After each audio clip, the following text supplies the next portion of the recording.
As climate-related disasters become more frequent, men and women are affected differently, and disasters cannot be considered gender neutral. So, what gendered impacts are policymakers still failing to recognize?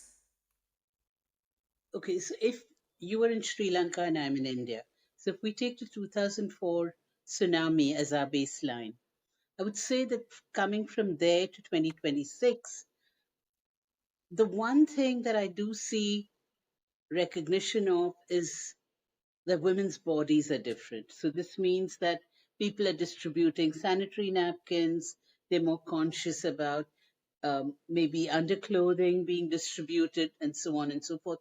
However, However, when it comes to the things that are really hard to process even in normal times, titles, property titles, replacing your identity papers, say your ration card in the Indian context, um, or if your families are separated, being able to find. So that's sort of the bureaucratic underpinning of our societies, which is extensive and even tangled, where I don't think we've caught up to where we understand how much of that needs to be sorted out, not after the rations are distributed, but alongside.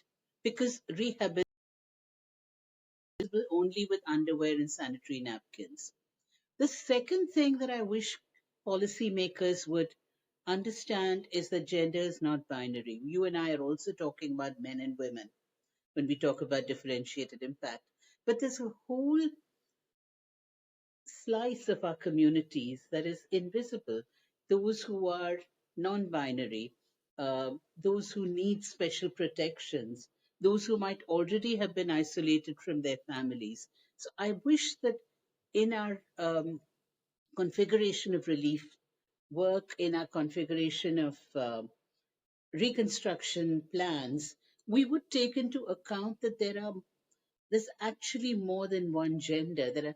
And if you intersect them with other changes, for example, in recent floods here, there were a lot of reports from the ground that relief supplies were reaching upper caste households first.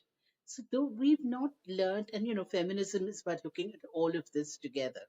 It's not just men, women, but this entire web of positionalities, we're still stuck in the I got a sari for a woman and a lungi for a man kind of mode. We're not, we've had 22 years, but we're still in first standard or first grade, whatever you want to call it. So that would be my disappointment.